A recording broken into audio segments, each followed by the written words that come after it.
Today is the third day of the August 86 retreat.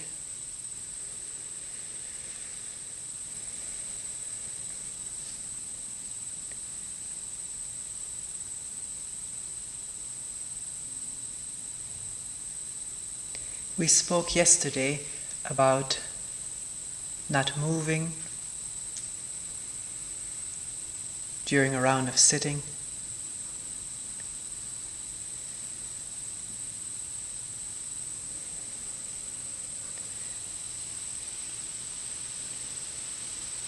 We spoke about this special quality of stillness that comes into being when people sit together without making any sounds, not talking with each other, not laughing with each other, not moving around in any way.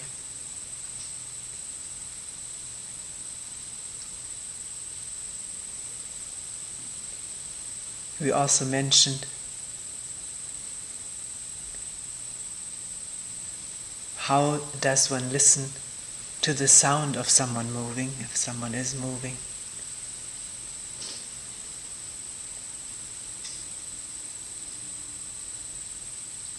Can it be listened to without any resistance, judgment?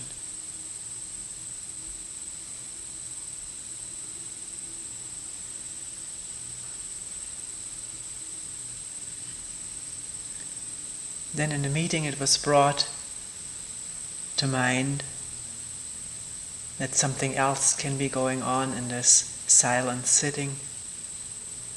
One can have a long background of training oneself to be a good sitter, maybe a perfect sitter.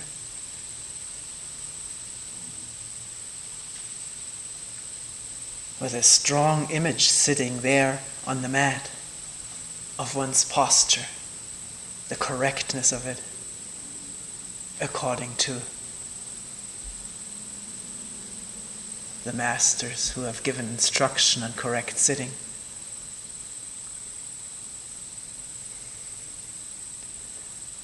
And maybe the hope of, through such correct posture, attaining and experience a state of being. Many things are connected with such an image. There can be pride in one's achievement of this posture. One may have worked years on it. And in the process, as this person pointed out, one may have injured one's knees. This has happened. I've heard this variously. People through ardent sitting, hour after hour, according to ideals that one has read about or heard about or projects for oneself, not paying any attention to possible damage to the body.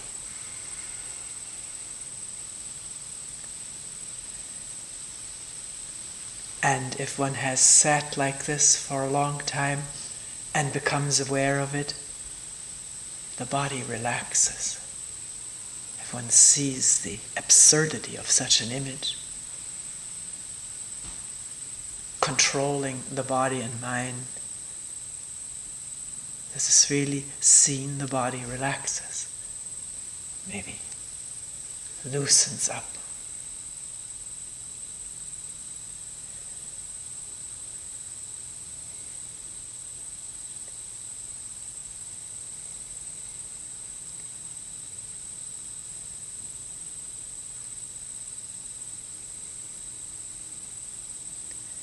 So in agreeing not to move, we're not agreeing at the same time to become perfect sitters.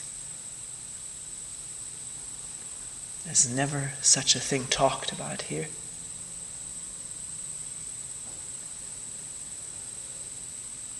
Full lotus, half lotus, quarter lotus, up to you how you want to sit. It's not encouraged.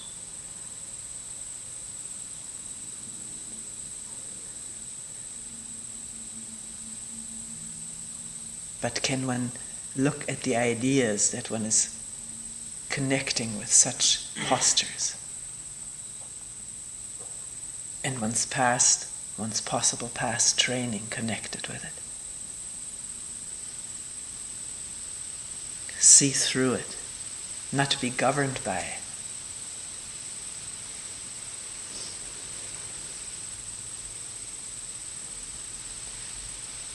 Another question in this connection was, why are people so grim and serious here? Walking around with hanging heads.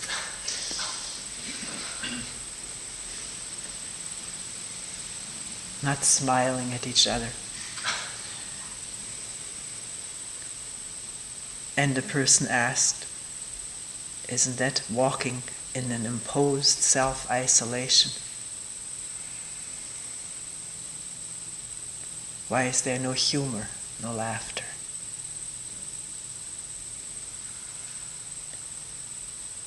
And in looking at this question, what came to mind immediately is how we live our day-to-day life.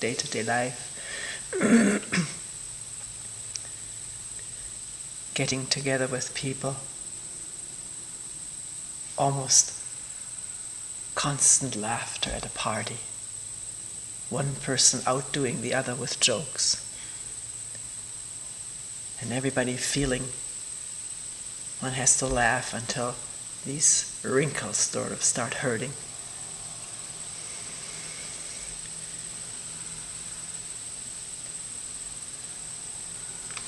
We laugh so much, particularly in this culture. Remember first coming to this country? No, it was working in Germany for the military government as a translator. The soldiers would listen to shows. I'd never heard anything like that before. Shows where somebody was talking and then everybody was laughing. And then somebody was talking some more. Later I heard that a lot of this laughter is called canned laughter. It's not real. It comes out of a box. And yet the people who listen to their box are inspired to listen with a boxed laughter.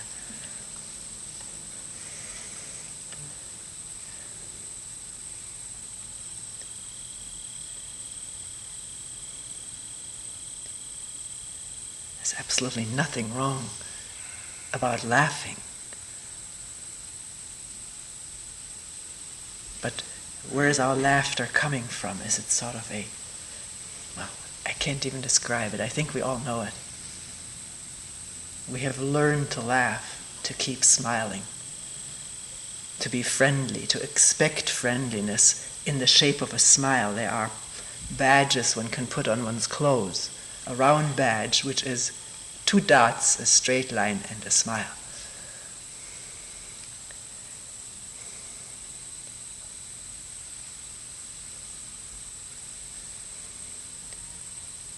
And maybe listening, being in a restaurant someplace, or where people meet together and hearing all this laughter, or at a party.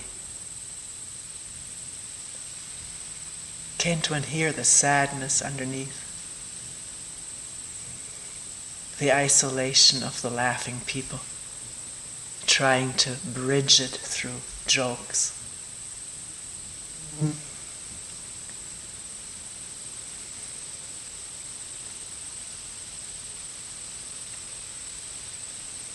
Sometimes the most tragic figures, sad people, are the comedians.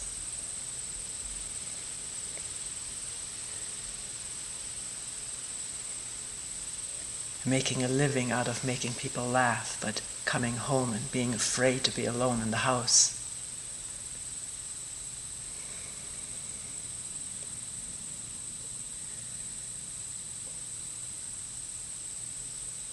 So, how is one as one is walking around here or sitting? Can I tell what you are like? What is going on in your mind? Do I know whether a person who is not looking around, smiling at everyone, is feeling isolated?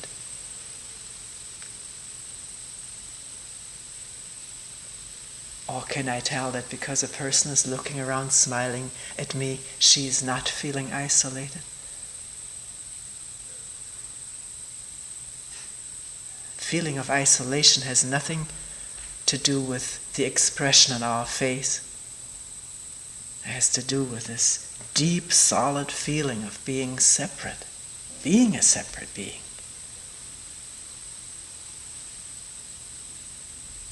And the pain of that, and the fear of it, and the wanting to distract oneself from what is felt a grim fact, or a pleasurable fact.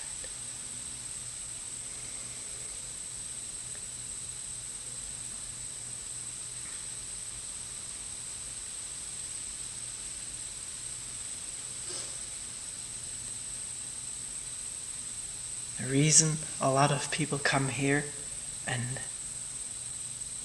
I'm afforded some insight into this because almost everybody comes to talk with me. The reason most people are here is because there is great sadness, conflict, difficulty, dissatisfaction and discontent in their lives. And one has tried so many remedies, so many ways and systems to overcome it.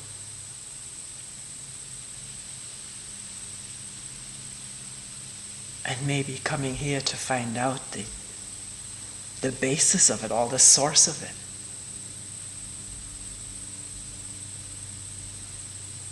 Whether it can be actually seen and understood, and maybe cease. And that is serious work. It's arduous. And I don't mean arduous in the sense of I have to make an effort to see. That's our conditioning. It is arduous not to just drift and float with our habitual escapes and distractions, but to see them and to be with what is, rather than to drift with what is alluring or habitually distracting, satisfying.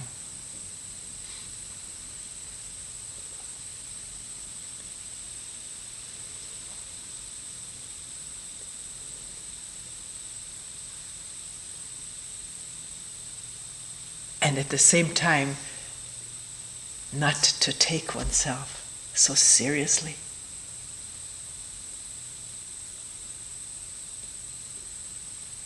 What is the self that we're taking so seriously? That's what we're trying to find out here. Not you must find out if you come here. It's up to each one.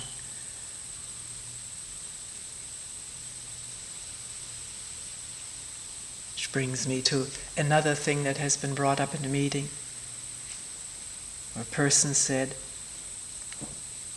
you talked recently about incense arousing images in the mind and the danger of those images or whatever. And here, when I sit down and everybody gathers around you, that immediately evokes the image of a preacher sitting there, evokes the image of a pulpit, or a teacher, or a politician, it was said. All is one person talking to the multitudes. And this image I find much more difficult to deal with. And why are you perpetuating that?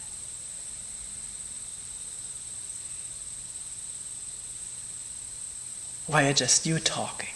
Why aren't other people talking too?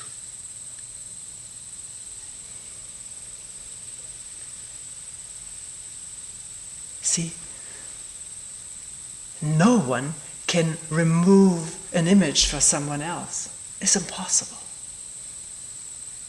Only in oneself can an image be seen, and seen so clearly, so thoroughly that it can drop.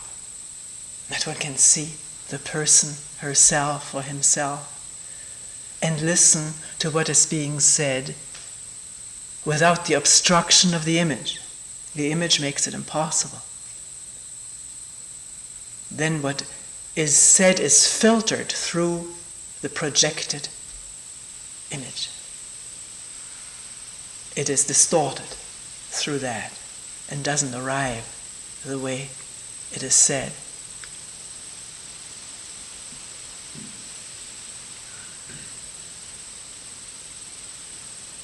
As to why only one person is talking here, I think we're all aware that thousands of people are talking throughout this world. I don't know how many groups, churches, sects exist with teachers. No one has to come here. Or a person coming here can also go some other places. No strings attached to listening here.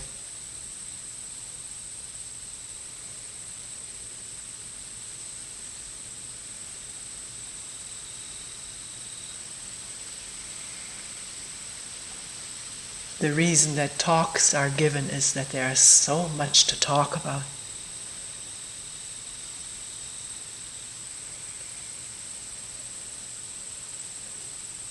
Not to preach or give information or indoctrinate people. You may feel that this is like that. Then please bring it up. It is to share a question together and look at it together. On the same level. Are you on the same level?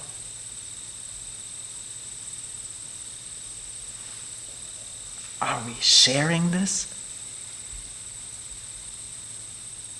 Or does that picture of a teacher prevent this sharing, this listening on the same level?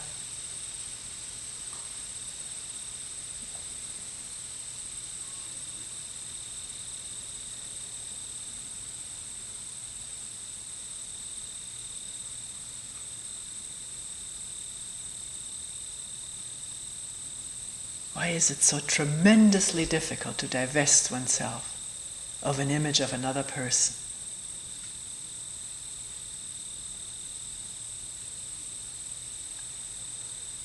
It's not difficult the moment it's seen that it is just an image. It's not that person. And what is that person? I don't know. I have to listen to him or her.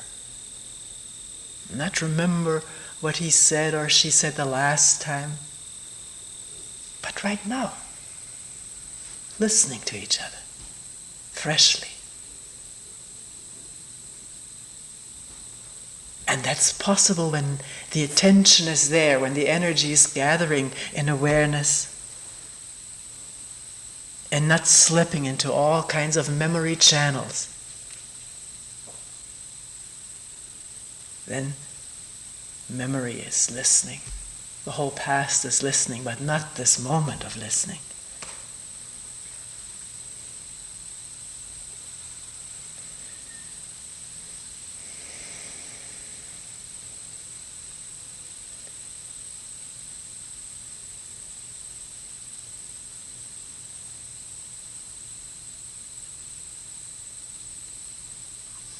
See, we can never know each other completely. But we can be together this moment. Speaking, listening, what's the difference? There's none.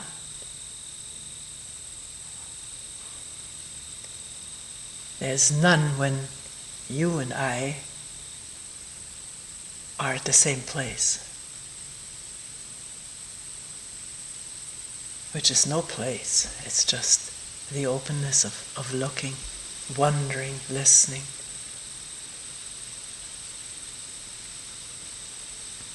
Without any perspective or opinion or background. Including what was said yesterday. That's already past.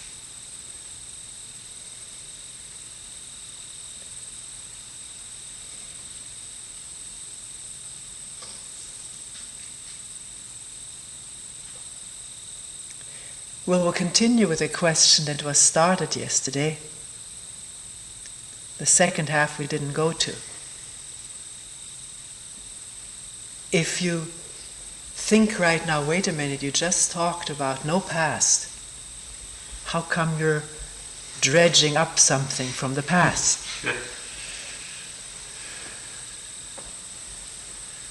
There's a difference between using memory to state a question, remembering that question, and seeing that right now that comes out of memory. In a moment I have to think of that question. Right now it's not there. Right now something else is being talked about. But when the question will be stated, there is the memory of that question which is being used. It's not compelling the words. It's not compelling unconsciously. That's the difference between memory that is used with awareness and memory that is compelling one unconsciously. Past incidents, past memories, projecting images. So, please not to misunderstand that what is taught here, sometimes people say this, what is taught to erase all memory. We couldn't do it if we wanted to, unless we had surgery.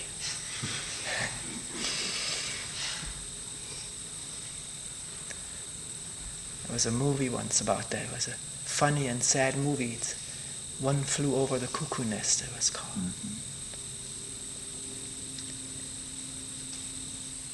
But it is an amazing fact, verifiable by each one of us, that when there is complete listening, the past is disconnected.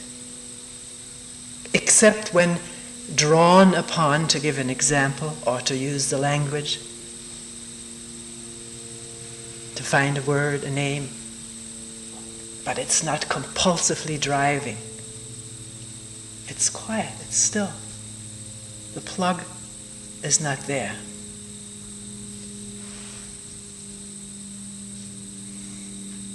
So the second part of the question from yesterday was, don't we need examples in our life like great teachers, great spiritual guides, or whoever may serve as an inspiring example to lead us onward on this path?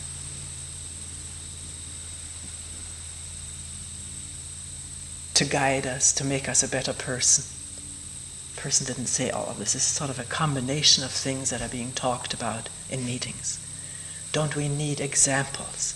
Which is, the person realized this image. But isn't it a most helpful image, the example of a great spiritual teacher? To follow in his footsteps. Become like him.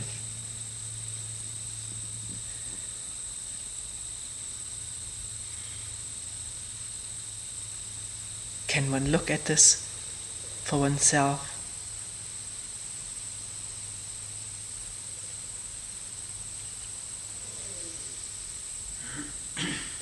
What is it that one wants?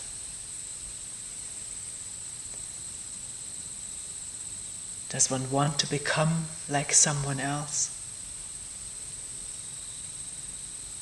And what does it involve to become like someone else?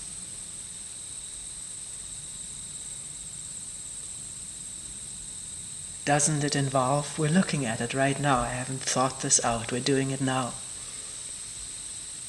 Doesn't it involve, if that person is still alive, to observe him or her very carefully? The manner of speaking, the gestures.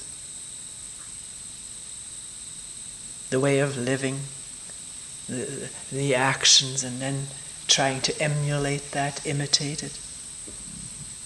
That's what happens. We're doing it. The drive to imitate is an inborn capacity in a human being. Little children imitate their parents all the time to become like them. I don't think they have that idea, but it happens. It's a survival mechanism. Animals have it already. If they're not born with a complete set of instincts to be on their own the moment of birth, they need to imitate the mother or the father. Swimming, they don't know how to swim, little birds don't quite know how to fly. There's some learning going on through imitation.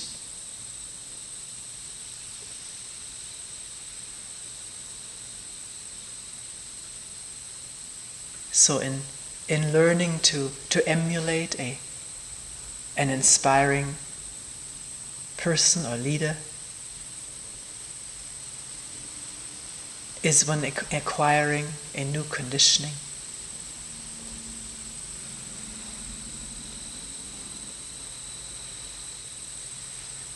Superimposed upon the old, or maybe shedding the old, leaving the old behind and acquiring the new. This is what was mentioned when we talked about posture, the person explaining how one became a good sitter, like so-and-so of the ancients had recommended or praised. And then the image of being almost like him. Does any of this require or bring about insight into this very process? Or is the process so consuming and so rewarding and so arduous that insight into it is impossible? It's not there.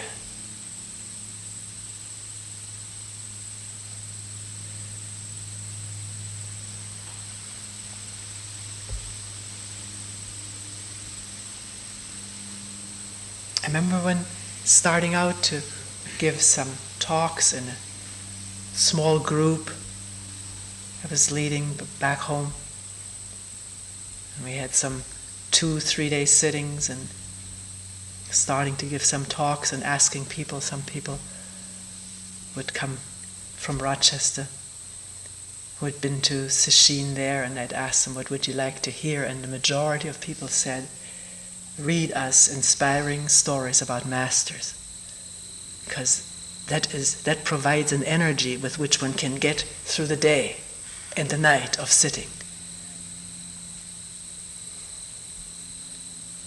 How someone else struggled and fought and endured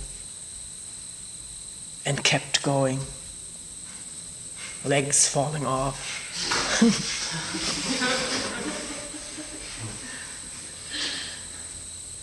Arms sacrificed.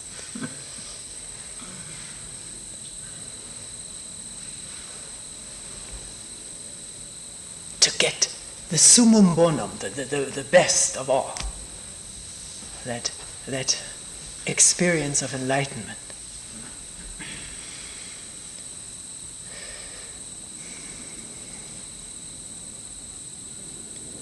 Or if it's not to get the experience of enlightenment, we've been trained all our life been told from the pulpit. I can understand that person. The nausea, thinking here is one more sermon I have to expose myself to. That I should get rid of the self or whatever one then understands.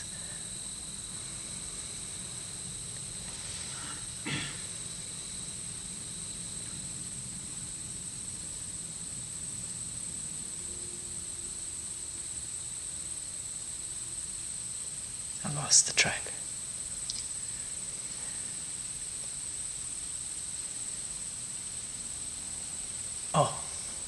Yeah, we've been told all our life to become better. Be a better person. Be good. Don't be bad.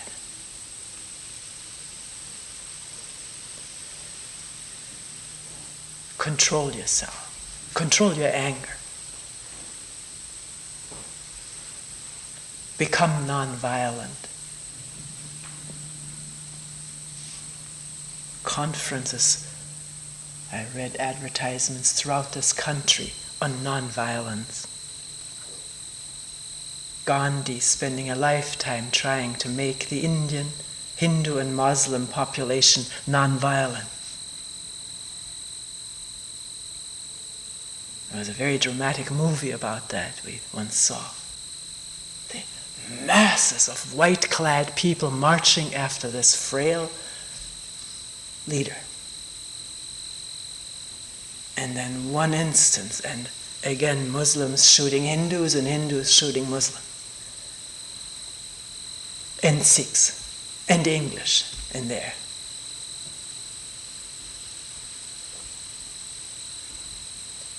What had been learned? What had changed? There's enormous inspiration in these marches. But inspiration does not lead to insight. Insight into our violence. Our violently defending our identity. On the smallest level, the me, my identity with my images. And on the increasingly larger level, with the larger groups that I'm identified with. The race, religion, nationality. And violently ready to defend that.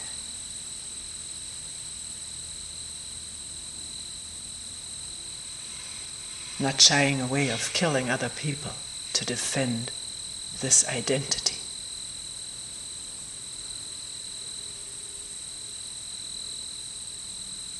So, on the one hand, trying to become better, trying to become non-violent,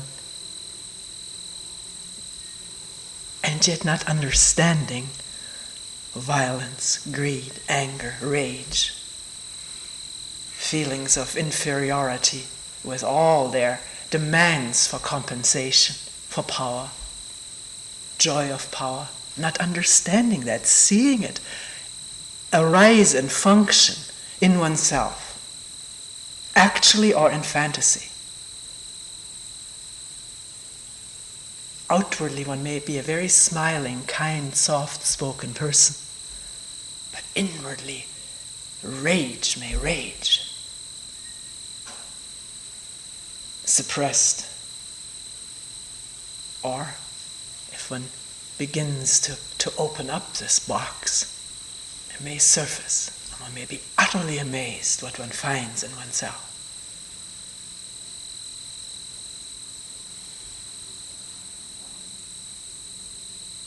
One finds anything and everything that has happened and is happening to all humanity at any one moment. That's potentially or actually within us. We are the microcosm of that, the representative of it.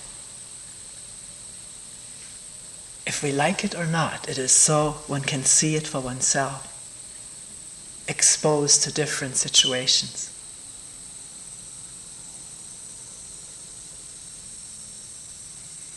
Maybe getting along smoothly and then someone gets one's goat, hurts one's pride, or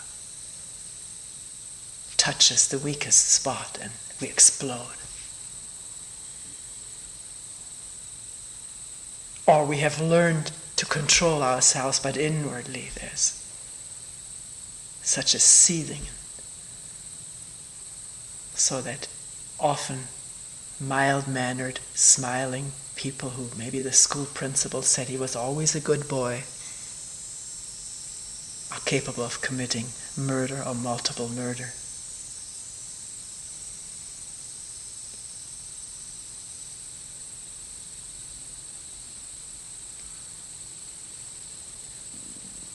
And then again the exhortation to reform yourself. In prison, I understand if a person looks as though he was or she was reforming herself, himself, then the possibility of parole. We've tried it all our life to become better, to become something. But all of that striving and driving and trying and working hard at it is always at the expense of seeing what's there, opening it up, letting it come into the light of day, fresh air, insight. This is how it is. And maybe this is the only way in which change happens. The other has never been proven to be successful. Only have proved how much we can control ourselves, and what the limits are of controlling oneself. The limits of endurance.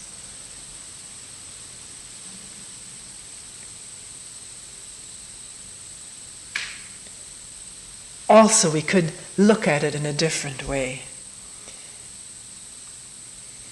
in a fresh way. Well, drop what we just said.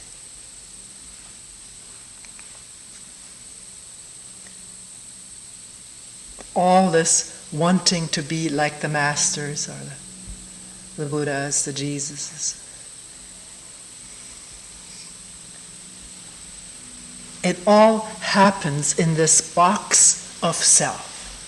It's the self that imagines that it can become better.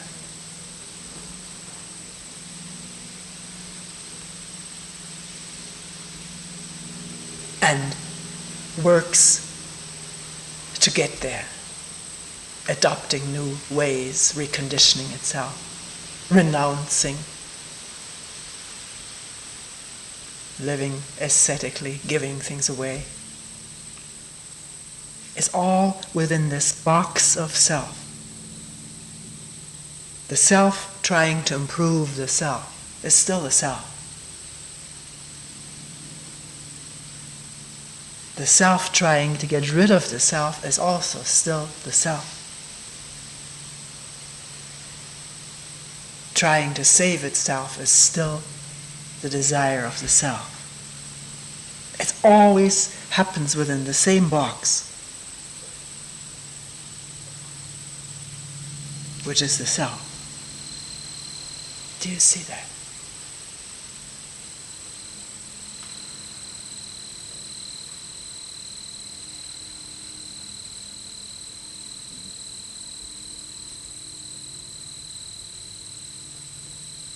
No matter how inspiring the examples, how inspiring the paths that are offered, the systems, the roads to perfection, the practices, it's all within the box of the self. Don't take the word for it, but look for yourself. Test it out. Examine. Work with it. It's arduous because we'd rather dream of a canoe trip, a vacation, or being with someone. That's relaxing. And one can do that too. We do it. It happens. But then when there's a moment of awareness, can one wonder about the self that's dreaming?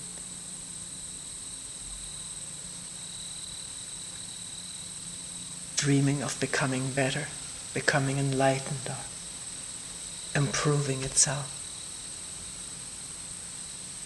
What is it?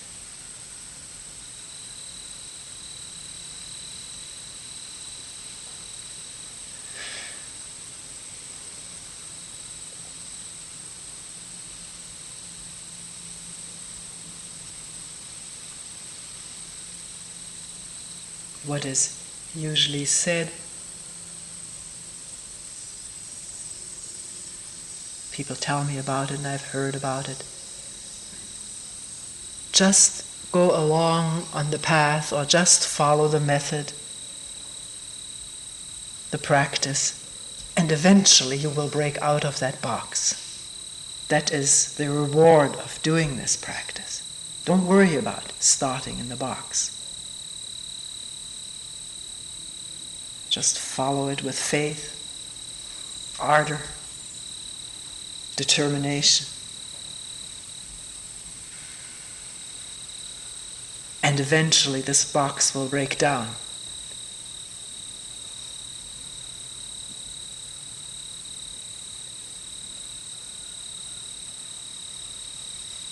Is again what we've looked at, this using means to attain an end.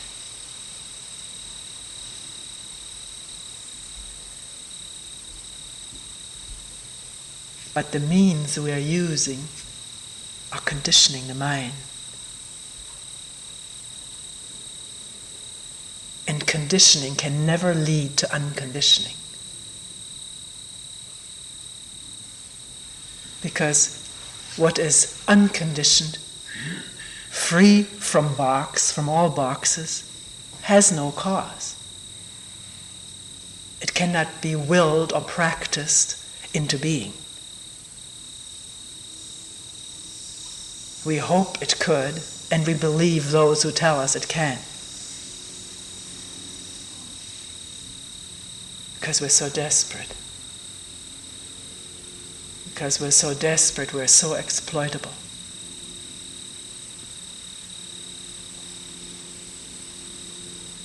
So can one begin to look at the desperation, be with that, allow it to unfold, digging deeply into whatever's there.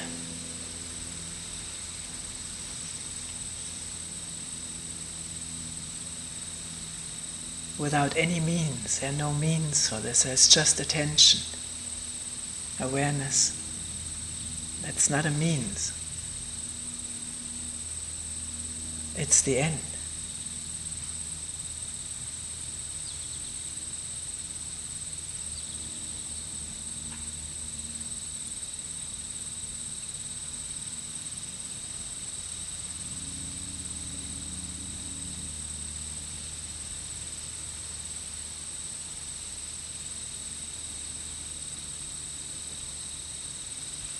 The ending of all our gropings for something, if it's seen.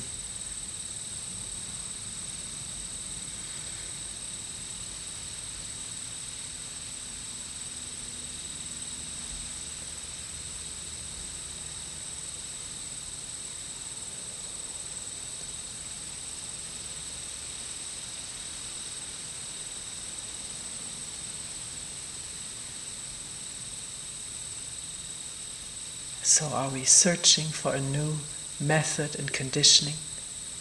Or will we examine all that is already there?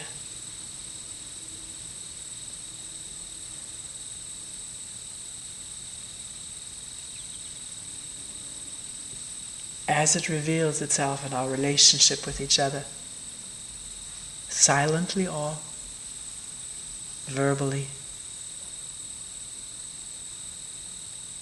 if we're not held back by idealistic images about ourselves or images by others, we will discover ourselves in relationship. How we talk with someone who we think is up the ladder, how we talk with someone who we feel is below us. You may say, I don't think anybody's below me. That's idea. One has to watch it.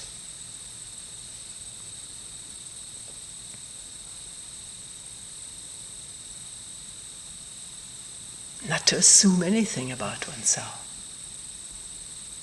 The assumptions are our ideals, and they prevent us from seeing, from listening and discovering how we relate, how we get hurt, why we get hurt.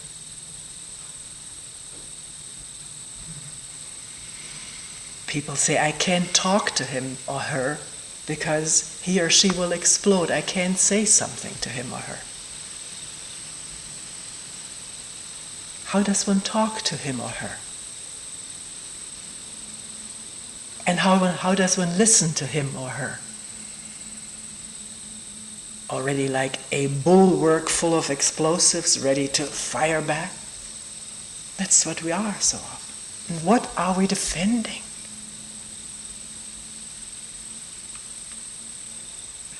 Armor around armor around armor around armor around nothing except a picture.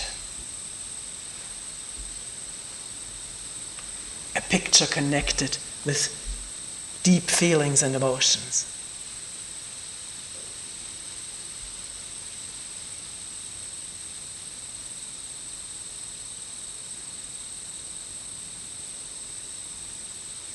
And are we approaching someone who has exploded in the past, keeping that in mind? That person will already sense the way he or she is being approached. And the triggering is already taking place when nothing has been said yet. One can sense in which way one is being approached.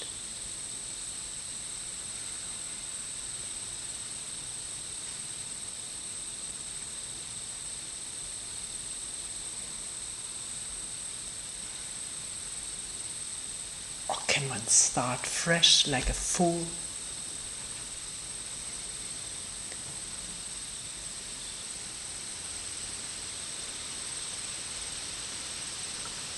It seems so inordinately hard, but it's so extraordinarily simple.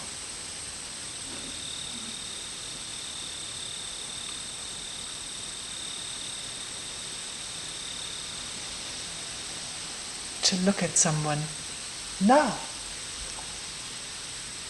like listening to the breeze, now.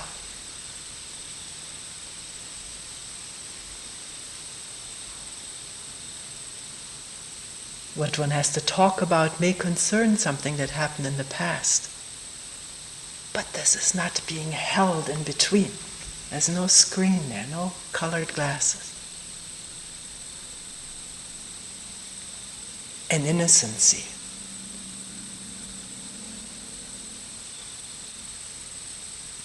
No carrying of any grudge or blame, fault.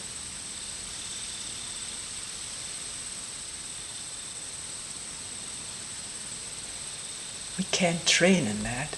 It can only happen. And when it happens, it's absolutely miraculous. To be able to meet someone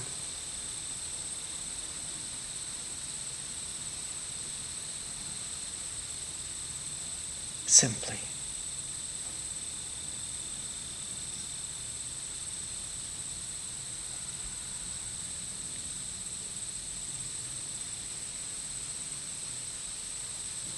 To see one's mother or father just as they are this moment.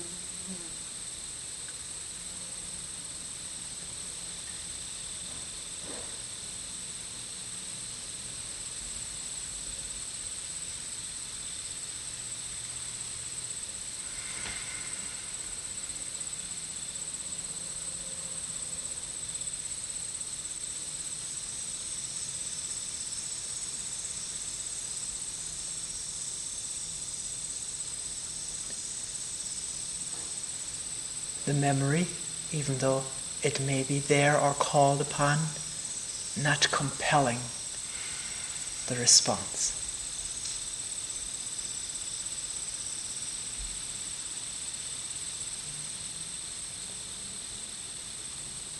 You could say, if you're psychotherapeutically oriented, trained, for that you would have to empty out all the experiences, all the painful, unconscious experiences that have transpired between you and your mother or father in the past. I'm wondering about that, because I think they're infinite, and there's no end to them.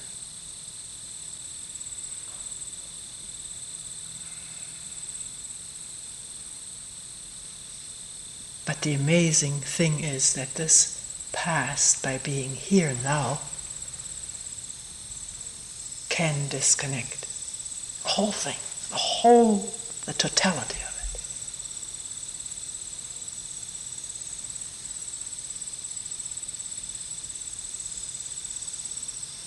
it. And at that moment there is a new relationship,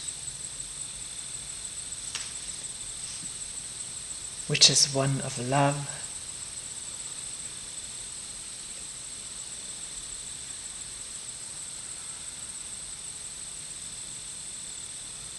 and no grudge.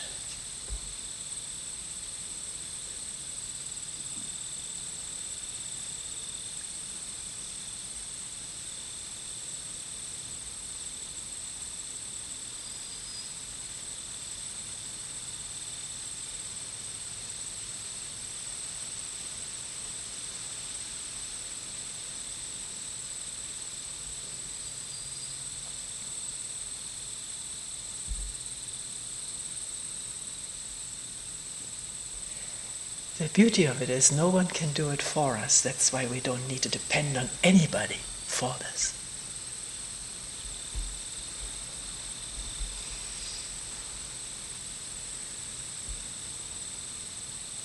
Not even on oneself, because what is the self? But just this accumulation of memories.